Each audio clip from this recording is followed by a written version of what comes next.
এই বাংলাদেশে আসলে তার জন্য কোনো সমস্যা হওয়ার কোনো সুযোগ নেই। আমরা মনে করি নির্বাচনটা যদি এই সময়ে হয় এটা সামগ্রিকভাবে সবার জন্যই একটা ভালো হবে, কারণ এই কেন্দ্রিক একটা প্রস্তুতি চলছে এবং কোনো ব্যক্তি দল গোষ্ঠীর জন্য এই নির্বাচন পেছানো কিংবা আগানো আমরা মনে করি না যে ওই অবস্থাটি রয়েছে যে সেটা হবে। কারণ আমরা অবশ্যই বিশ্বাস করি অন্তর্বর্তীকালীন সরকার যে কোনো ব্যক্তি গোষ্ঠী কিংবা দলের চেয়ে একটা দেশের স্থিতিশীলতা, দেশের পরবর্তী গণতান্ত্রিক যে প্রক্রিয়া সেটিকে অধিক মূল্যায়ন করবে।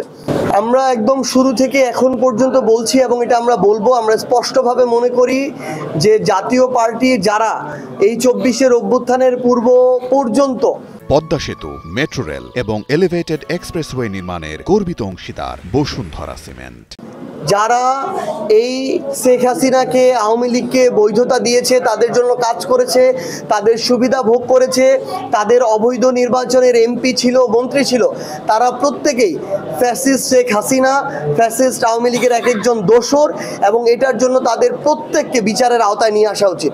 এবং নির্বাচন কমিশন এই জায়গায় জুলাই অভ্যুত্থানের আকাঙ্ক্ষার সাথে স্পষ্ট প্রতারণা করছে, তাদেরকে নির্বাচনের সুযোগ দেওয়ার অংশগ্রহণ করার সুযোগটি দিয়ে। এবং আমরা আমাদের জায়গা থেকে স্পষ্ট করে জানাতে চাই, এটা এনসিপি কোনোভাবেই তাদের জায়গা থেকে সমর্থন করবে না। আমরা বিশ্বাস করি সামগ্রিক কিছু যদি ঠিক থাকে তাহলে ফেব্রুয়ারি প্রথম 8 দিনের মধ্যেই বাংলাদেশে আমরা একটা সুষ্ঠু নির্বাচন পেতে যাচ্ছি। বিএনপির ভাইস চেয়ারম্যান হিসেবে দায়িত্ব পালন করছেন জনাব তারেক রহমান। অভ্যুত্থানের 1 বছর 3 মাস পেরিয়ে গিয়েছে। হয়তো তার জায়গা থেকে আমরা জানি না, হয়তো কোনো বাধা বা এরকম কিছু তিনি অনুভব করতেই পারেন, কিন্তু আমরা হয়তো রাজনৈতিক দলের জায়গা থেকে বাংলাদেশের মানুষের পক্ষ থেকে এইটুকু বুঝতে পারি, মানুষের পালস, যে অন্তত এই বাংলাদেশে আসলে তার জন্য কোনো সমস্যা হওয়ার কোনো সুযোগ নেই। এবং আমরা এটা মনে করি যে বাংলাদেশ তার জন্য, তার যে নিজের যে একটা দেশ, সেই রকম একটা অনুভূতি তিনি পাবেন। এবং আমরা প্রত্যাশা করি যে অন্যান্য সকল রাজনৈতিক দলের যারা নেতৃবৃন্দ আছেন তাদের মধ্যে একটা সুস্থ প্রতিযোগিতা, এর মধ্য দিয়ে আগামী নির্বাচনটা হবে। আমরা কাদা ছোড়াছুড়িতে যাব না।